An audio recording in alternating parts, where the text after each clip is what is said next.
ስራዎች አንዱ ስራ ብትገባው ሌላኛው ብትወጣው እንዳልተሳካ እየተሰማህ ነው። ትዳርስ ብላ ያስከው ነገር ደስታ አጣህበታል። የህይወት ውጣ ውረድ ረፍት ነስቶሃል። ይሄ ማይለወጥ መስሎ ተስፋ መቁረጥ ውስጥ ገብተሃል። አብሽር፣ የአላህ ድል ቅርብ። አቡ ገያስ ትናንት ያለ ምግብ ነው የጾሙት። ዛሬም እንደዛው ለመጾም ተገደዋል። ሱብሒ ከሰገዱ በኋላ ባለቤታቸውን ጠሩ። ያሉ ባባ አሏት። መጣች።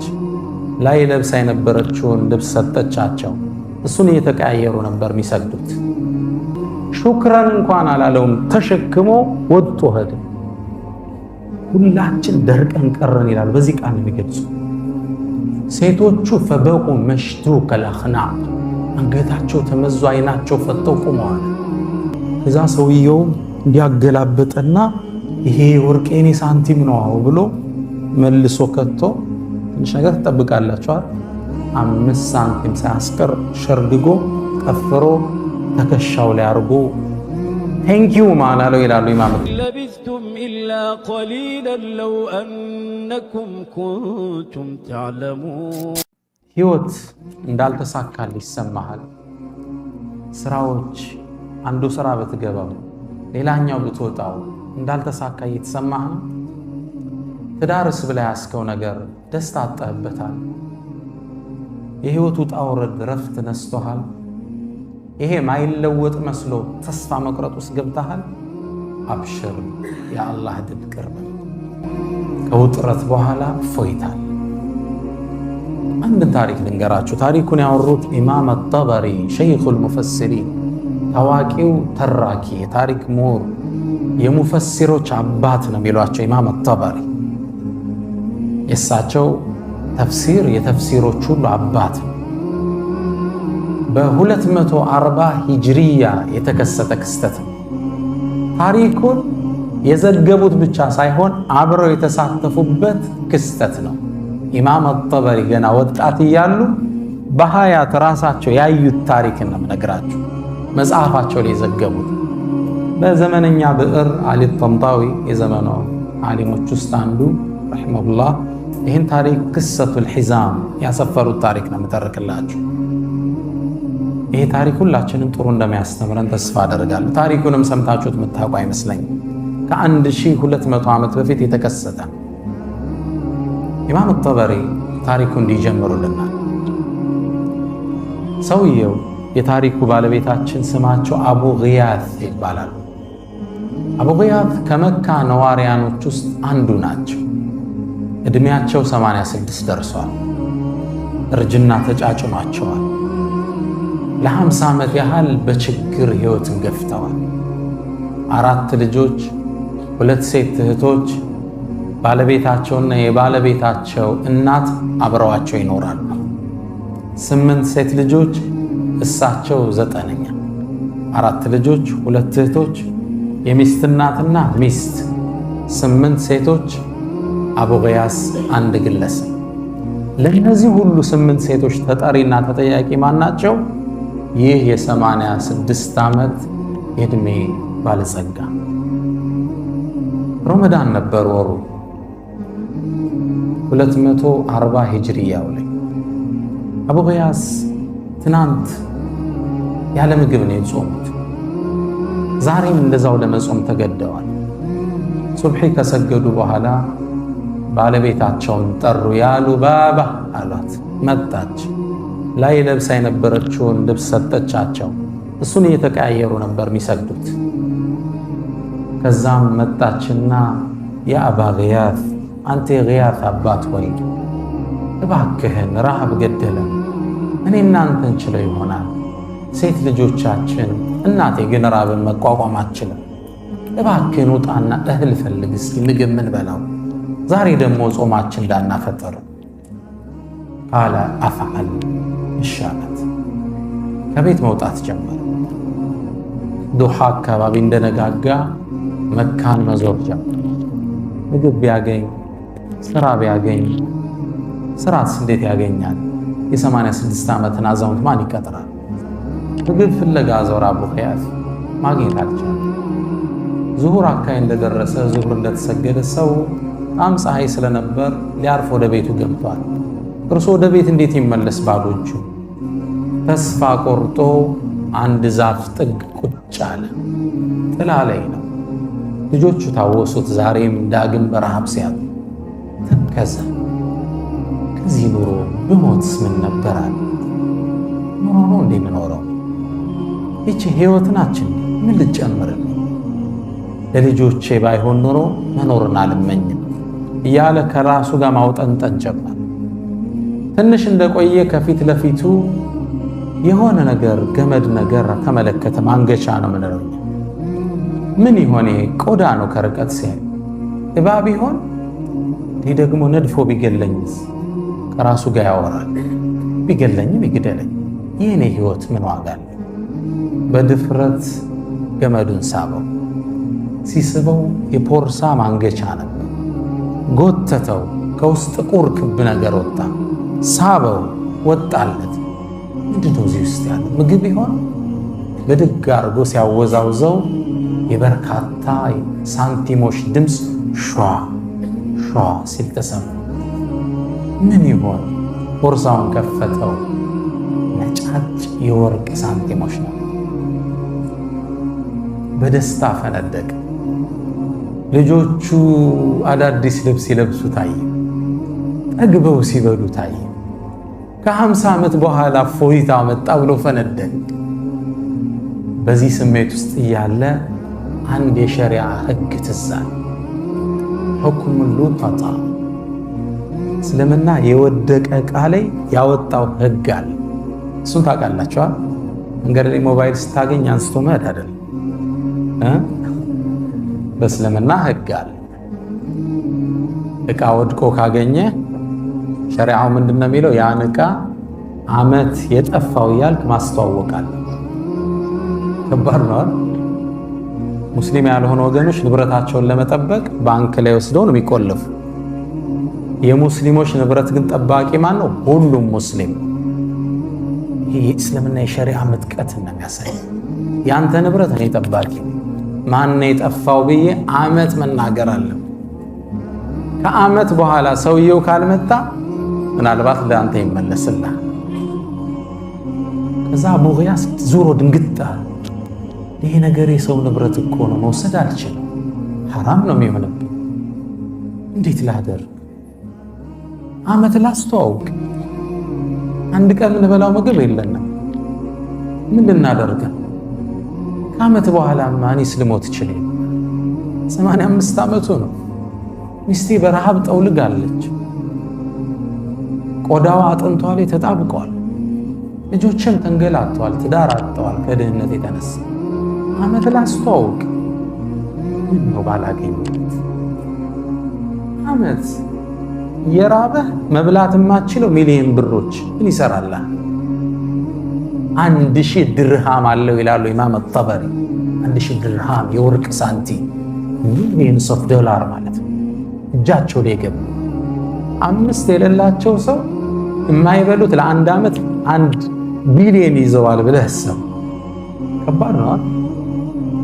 በዚህ አጋጣሚ ደግሞ ሰውየውን መጥቶ ሊወስደው ይችላል። አቡ ጊያስ ድምፅ ካልተሰማ ከፋ ነው። በኋላ ይሰማል። እህቶች ይሰማል፣ ይሰማል ኢንሻአላህ። አቡ ጊያስ ምን ያድርግ? ይሄን ወርቅ ተሸክሞት በጥቁር ቦርሳ በጨርቅ የተጠቀለለ ወደ ቤቱ ይዞት መምጣት ጀመረ።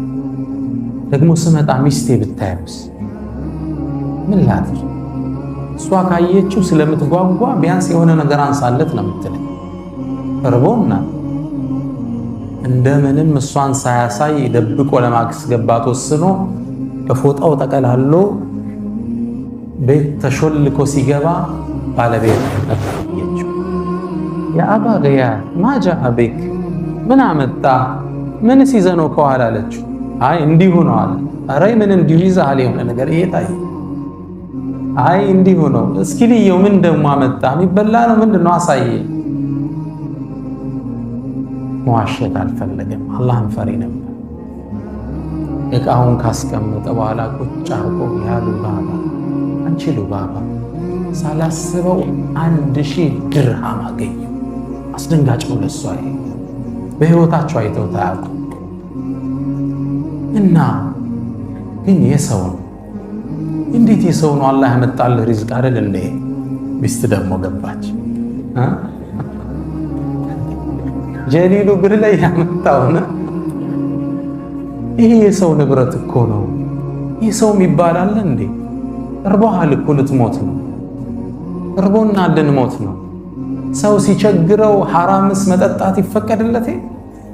በረሃ ላይ እየሄደ ከኸምር ውጭ ሊሞት ብሎ ውሃ አጥቶ ኸምር ውጭ ሌላ ካላገኘ እሱን እስልምና የግድ ይፈቅድለታል። ልትሞት እኮ ነው። ለአንተማ ሐላል እኮ ነው ይሄ። እንዴ ትንሽ ዘገና አድርግና ህይወታችንን ለውጠው እንጂ በጭራሽ 50 ዓመት ሙሉ ወዴ ሐራም ሳላስገባ በ86 ዓመት ወዴ ላስገባ ነው። ሉባባ ጥያቄው እንዳታነሸዋል አይደለም ማንሳት ለልጆች ለሰው ብትናገሪ እኔና አንቺ አብረን ነበር። ይሄን አቋሜ ነው ያለት። አቋማቸውን ታቅ ነበር። ደንግጣ እሷም ስብስብ ባለች። ታዲያ ምን እናደርግ? ልውጣና እስኪ ሰውየውን ልፈልገው፣ ካገኘሁት ባይሆን ያገኘሁበትን የሆነ ድርሻዬን እወስዳለሁ። እሷም ተስማማች። አቡ ጊያት ሰውየውን ፍለጋ ወደ ካዕባ ወጣ። ኢማም ጠበሪ ወጣት ሆኖ ታሪኩን ይነግሩናል። አንዴ አንድ ሰው መካ ውስጥ ካዕባ ጥግ ቆመ። የኹራሳን ሰው ነው። ቆመና አዩሃናስ እናንተ ሰዎች ሆይ በፖርሳ 1000 ድርሃም ወድቆ ያገኛል እንዴ? እባካችሁ መልሱልኝ፣ አጅራችሁን አላህ ዘንድ ታገኛላችሁ ይላል። ይሄን ሲል ሁላችን አዳመጠ።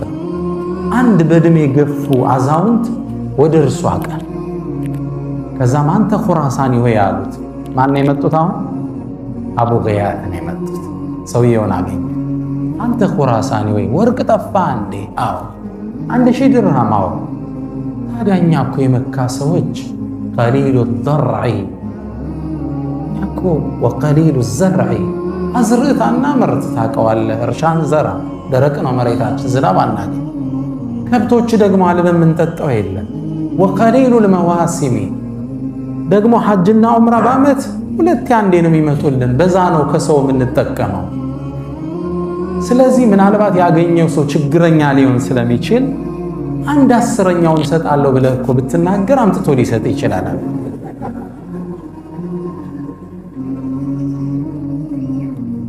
1/10ኛ ማለት 100 የወርቅ ሳንቲ ማለት ነው። ችግሩ እንዳያታለው እንደምትሰጠው ሲያቅ ሊያመጣል ይችላል። ሰውየው ዞር አለና ያ አባ አለች። ያኔ አበቲ ማለት ነው። አባ ሆይ ላ ነፈዓል፣ ይህንማ እናረግ፣ አላህን ከፈራ ያመጣው እኛ የምንሰጠው ነገር የለም አላቸው። ቅስማቸው ስብር። ወደ ቤታቸው ተመለሱ። ወደ ቤት ሲመለሱ ኢማም ጠበሪ ተመልከቱት፣ አክቲቭ ነበሩ። ያሁን ሰለፍ ሲባል ጥሩ ስዕል የለንም አእምሮችን ውስጥ። ሰለፍ ማለት አክቲቮች ማለት ነው፣ ስማርት ናቸው። ኢማም ጠበሪ ምን ይላል? ይሄ ሰውዬ የገንዘቡን ያገኘው እሱ እንደሆነ ተረደዋል። هذا شيخ المفسرين ምን አይነት አክቲቭ ቢሆን። ያሁን ይሄ እስመ ሰለፍ መዝሉም ነው፣ ተበድሎ ሰይድና አሊ ጦርነት ላይ ወጡ። ጦረኛው በጣም ኃይለኛ ነበርና ሊጋጠማቸው መጣ። ሊፋለማቸው ነው ፊት ለፊት። አሁን እንዴት ያሸነፉት? በጣም ሊያደክማቸው ና ግጠመኝ ሲላቸው ብቻህን ነው እንደምትመጣው አሰልፈ ነው እንደምትመጣው ብቻህን እንደመምጣት አሉ። እኔ ወንዱ ብሎ ዞር ሲል አንገቱን ቀጭ አለ። እኔ ጋር ናቸው ምን ነው አልሐርቡ ኺዳ፣ ጦርነት ላይ ቴክኒካዊ ማታለል ይፈቀዳል። ግልጽ ነው አይደል? ጀግና ላይ ብሎ ተነፍቶ ነው የመጣውና አመዛዘዙ ምናምን ሲያዩት ሲሪየስ ነው ሰውዬ።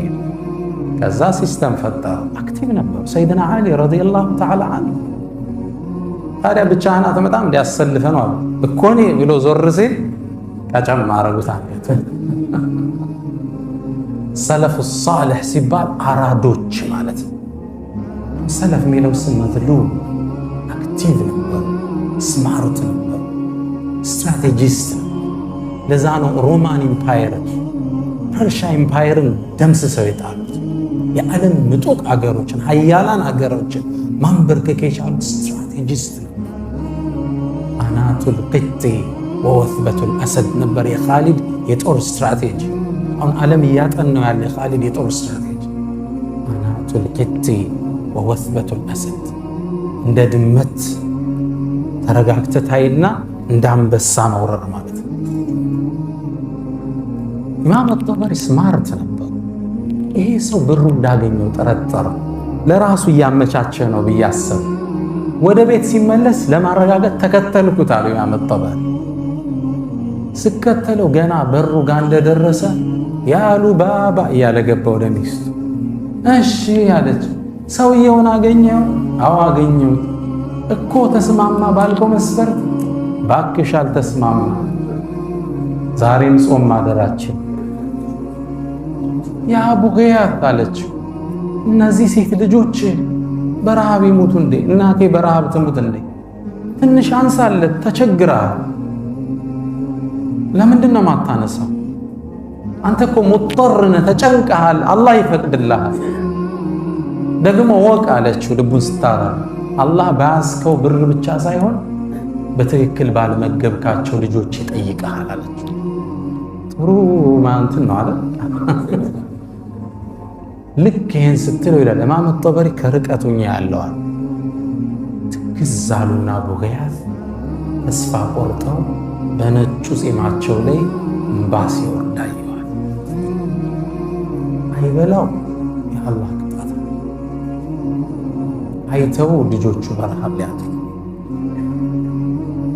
ከዛም ስሜታቸውን ዋጥ አድርገው ፊታቸው ተቀይሮ ላ ያሉ ባባ ትግስት አርግ ይሉ ባባ ከጭንቀት በኋላ እፎይታ ይመጣል።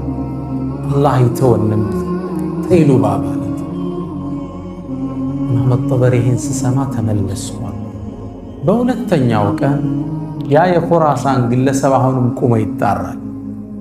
ምን ይላል? አዩሃል ሑጃጅ፣ እናንተ ሐጃጆች ሆይ 1000 ወርቅ ሳንት ያገኛል እንዴ? አላህ ምንዳውን ይክፈለው እባካችሁ ስጡኝ ይላል። ከዛም በሁለተኛው ቀን ይህ ሼኽ መጡ ይላል ኢማም አጠበሪ ረዲየላሁ ተዓላ። መጡና አንተ ሰው ሆይ ትናንት እኮ ነግሬህ አልሰማይ ብለህ ሰው የሚበላው የለውም 1000 ወርቅ ሳንቲ ስትል የት አምጥቶ ይሰጣል? ትንሽ እኮ ብታረግለት አላህን ፈርቶ ይሰጠናል። ምንድነው ማረግለት? ባይሆን ቅድም 1/10ኛ ነው፣ አሁን 100ኛ አድርግለታል። 100ኛ ስንት ነው? 10 የወርቅ ሳንቲም ቅድም 100፣ እሱም ብታረግለት ይሰጣል። ባለ ላ ያ ባባ እሱም ለምን እንዲህ ጠንከር እንዳለ ኋላ ታሪኩ ይገባቸው። ይህንማ እኛ እናደርግ። አላህ የሚፈራ ከሆነ አጥቶ ይሰጠኛል፣ አላህ የማይፈራ ከሆነ እዛው ሰዓቱን ይቻለው አላቸው። ተስፋ ቆረጡ። ወደ ቤት ተመለሱ። መንገድ ላይ ወዳድቀው ባገኟቸው ቴምሮች እርሳቸውና ሴት ልጃቸውን ይዘው ጾማቸውን ፈቱ። ከባድ ነው። 1 ቢሊየን እጅ ላይ ተቀምጦ መካ ላይ የወደቀ ቴምር ፈልገ ማፍጠን ትልቁ ትምህርት ይሄ ነው። ሀቂቃ እኛ ትንሽ ኑሮ ውስጥ እናወጥብን፣ ስራ ልመቻች ሲል ሰው ወደ ሱስ ይገባል፣ ተስፋ ይቆርጣል፣ ፌስቡክ ላይ ቻት ላይ ይገባል፣ ማያቃትን ሴት ያማልላል። ይሄ ሙስሊም ባህሪ ነው። ችግሮች ሲመጡ ያልፋል፣ ይነጋል። ከሙእሚን ተስማው ቅድም በቀራልን ወንድማችን አያት ላይ አለይሰ ሱብሑ ቢቀሪብ ነው የሚለው አላህ። ንጋቱ ቅርብ አይደለም። እየነጋ ነው፣ ታሪክ እየተለወጠ ነው። ያችን ቴምር በልተው አፈጠሩ። በበነጋው 3ኛው ቀን ላይ ይሄ ሰውዬ ቆመናውን ኹራሳኑ ተጣራ። ንብረት ያገኛል እንዴ ስጡኝ ብሎ ተጣራ። አሁንም ይላል ኢማም አጠበሪ ነው የሚዘግበው፣ አሁንም ይሄ ሼኽ ተነሱ አቡ ገያት መጡና አንተ ሰው ሆይ ትናንት ነግሬህ እኮ ነበር 100 አልኩም ቢያል ለራሳቸው የሚደራደሩ ነው ይመስል 10 አልኩ አልተስማማ ባይሆን አንድ የወርቅ ሳንቲም ስጠውና ይመልስልህ ይሆናል። በዚህኛይቱ ፍየሎች ገዝቶ ወተቱን ይጠጣል። በግማሿ ደግሞ ሐጃጆችን ማጠጫ ዕቃ ገዝቶ እሷን እያከራየ እያጠጣ ክራይ ይሰበስባል። አንድ የወርቅ ሳንቲም ስጠዋል። ሰውየው እንደሚስማማት ትጠብቃላችኋል። ቃለ ላ ያ ባባ ይሄማ ያ አላህን ከፈራ ያምጣል ካልሆነ እዛው አላህ ይተሳሰብ። አቡ ገያስ ተስፋ ቆረጡ። ናበል ወደ ቤት እንሄዳለን። ምንድን ነው አሉ። እስኪ ናየው ያንተ ሳንቲም ከሆነ አለ እንደዚህ? አዎን አየ። አቡ ገያስ ይህን ኹራሳን እየመራ ወደ ቤት አቀና። ሲያቀና ኢማም ጠበሪ ምን ይላል? የታሪኩን ፍጻሜ ማየት አለብኝ ብዬ ተከተልኳቸው። በሩ ሲገቡ ግቢው አብሬ ገባሁ። ልክ ወደ እንትን ጠጋ ሲሉ አብሬያቸው ጠጋሉ። ከዛ ልገባ ስል ማን አለኝ አቡ ገያስ። አይ ከመጀመሪያው ጀምሬ ታሪኩን አይቻለሁ ሼህ፣ ለፍጻሜው ልይ ብዬ ነው እና ገባለሁ። እሳቸው ገባው። ከደረጃው ስር ባለ ድንጋይ የተደፈነ ጥቁር ፖርሳ መዘው አወጡታል። በሌላ ጨርቅ ፖርሳ እንዳይመስል በጥቁር ጨርቅ እንደገና ታስሯል። እዛ ልክ አውጥተው ሲያሳዩት ኹራሳኑ ምን አለ? هذه حزامي ያለ ፖርሳዬ ብሎ ፈነደቀ። ተቀበላቸው። ይህን ክስተት ቤት ውስጥ ስለነበርኩ በበሩ ቀዳዳ ውስጥ ልጆቹ፣ ሴት እህቶቹ፣ የባለቤቱ እናት፣ ባለቤቱ ሁሉም እንዲያያሉ። ምንድነው የሚያወጣው? ይሄ ሰውየው ፖርሳውን ከፈተና ጭኑ ላይ ባለ ጋቢ ላይ የወርቅ ሳንቲሙን አፈሰሰው። አይናቸው እንዲህ ሲከፈት አየሁ። አመታት ወርቅ አይቶ አያውቁም። 1000 ወርቅ ሳንቲም ምንድነው እየሆነ ያለው? ከዛ ሰውየው እንዲያገላበጠና ይሄ ወርቅ የኔ ሳንቲም ነው ብሎ መልሶ ከቶ ትንሽ ነገር ትጠብቃላችኋል። 5 ሳንቲም ሳያስቀር ሸርግጎ ጠፍሮ ተከሻው ላይ አርጎ ቴንኪው ማላለው ይላሉ ኢማም ጠበሪ። አላሁ አክበር። አምስታ ሹክራን እንኳን አላለውም። ተሸክሞ ወጥቶ ሄደ። ሁላችን ደርቀን ቀረን ይላሉ። በዚህ ቃል የሚገልጹ ሴቶቹ ፈበቁ መሽቱ ከለኽናቅ አንገታቸው ተመዞ አይናቸው ፈተው ቆመዋል። ደግሞ ያገኘለት ሽማግሌ አንዲት ሳንቲም ወጣት ሰጠው። እሱም አይሰጥ አመሰግናለሁ አባባ ግንባር ሰማት ወጣ። ምን አይነት በኺል! ተስፋ ቆርጠው ሴቶቹ ሲቀመጡ መሬት ውስጥ ሲወድቁ አይ የሚያፈጥሩባት አንዲት ሳንቲም ይጠብቁ ነው። ኢማም ጠበሪ ይላል እኔ ደግሞ ገና ወጣት ነኝ፣ ስራ የለኝም፣ ትንሽ እንኳን ማፍጠሪያ እንዳልሰጣቸው። አቡ ገያስ ደርቆ ቁጭ። ከዛም ትንሽ እንደቆየን ከበሩ በኩል የኮቴ ሰማን። ሁላችንም ድምፁ ወደ መጣበት ቦታ ፈጠጠ። ትንሽ ቆይቶ ኹራሳኑ መጣ። ያ ግለሰብ ገባ። የወርቅ ሳንቲሙን ይዞና ቁጭ አለ። አቡ ገያስ ሲያየው ደግሞ ምን ቀረ ብሎ መጣ ብሎ ኮስተር አለበት። 5 ሊሰጥ ያልፈቀደ ግለሰብ ምን ፈልገው? እንደምንም ስሜቱን ሲውጡ አየዋቸው ይላል ጠበሪ። ስሜታቸውን ውጠው ዝም አሉት። ማጃ አበክ ምን አመጣ? ነገሩ ሰፊ ነው አለ። ምንድነው እሱ? አባቴ ሲሞት 3000 ወርቅ ሳንቲም ተወልኝ። ከዛም 1/3 1000 ድርሃሙ ምድር ላይ ላለ የመጨረሻ ችግረኛ ሰው ሰደቃ ስጥልኝ አለ። መካ ውስጥ ፈለጉ ላይታች አላገኘው። የመጨረሻ ደሃ ያገኘው አንተን።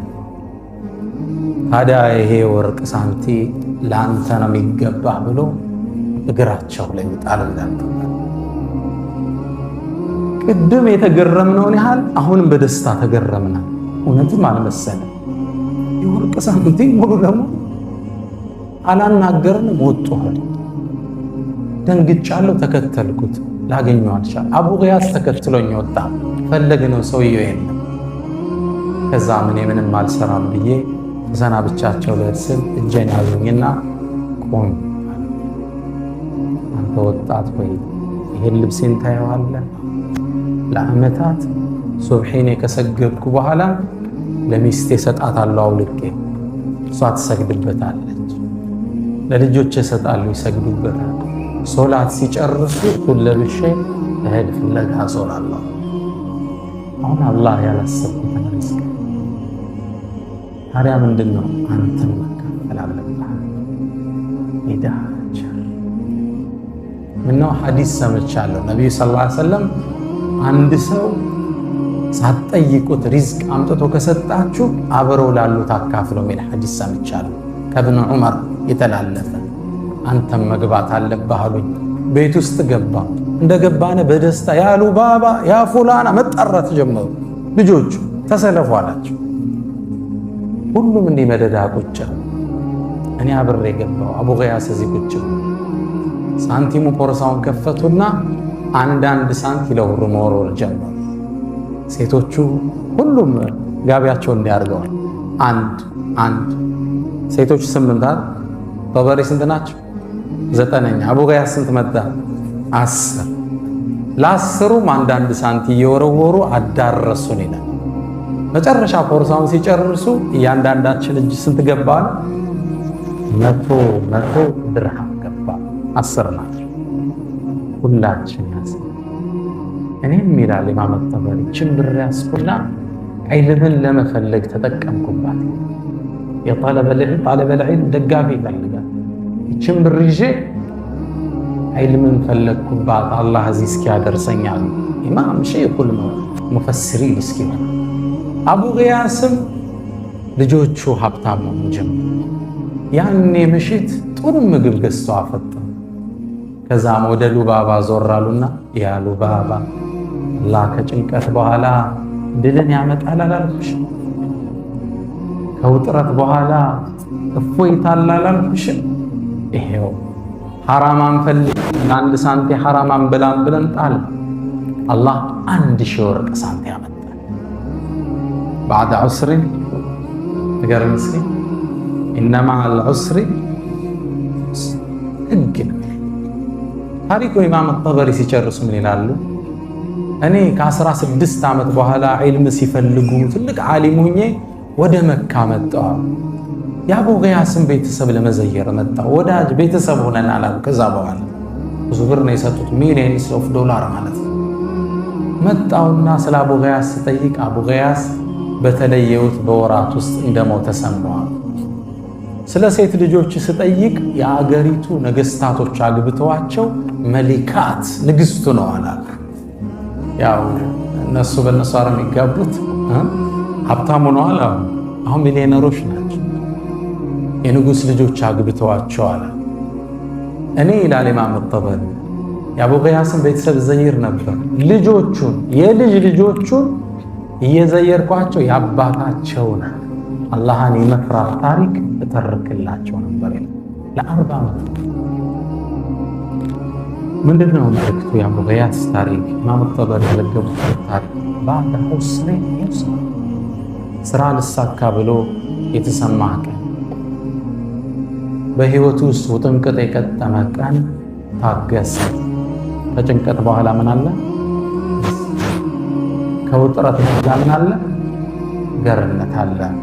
አሳማ ተራ አላ የዱሙ ወአን ተራ ለሁ አመጀን ሚማ አለጀ ቢህ ደህሩ። የትምህርታችን ርዕስ ምንድነው ወዳጆች? ባዕደ ዑስሪ ዩስር። ምናልባት እስኪ ይህን ወደ እኔ ተመለሱ። የዛሬ 6 ዓመት እዚህ ዳዕዋ ሰጥቻለሁ። ችግሮች አሉ። እነዛ ችግሮች አልፉ ደግሞ ዛሬ ከእናንተ ፊት እንዳዲስ አልተገናኘን። ከጭንቀት በኋላ ምን አለ? እፎይታ። እፎይታዎች እየቀጠሉ ይሄዳሉ። አትጠራጠሩ። ህይወታችሁ ላይ ያሉ ጥረቶች ይረግባሉ። አላህ አላረዝምባችሁም። የ9 ሰዓት እስከ 11 ከሩብ ነው። በሌላ ፕሮግራሞች እንገናኛለን። በሰማነው እንጠቀም ያደርገን። ደሰስ ስናደርጋቸው ስምህ ጠፍቶ ከሆነ ይታደሳል። ስራ አጣ ከሆነ ስራ ይገኛል። የእምነት ነፃነት አጣ ከሆነ ነፃነቱ ይመጣል። ልጅ መውለድ አልችል ብለህ ከሆነ በአላህ ፍቃድ ትወልዳለህ። ሁሉም ነገሮች ይቀየራሉ። ባዕደ ዑስሪን ዩስራ ነው። ይህ የህይወት ቋሚ ህግ ነው። አላህ በሰማነው የምንጠቀም አላህ ያድርገን።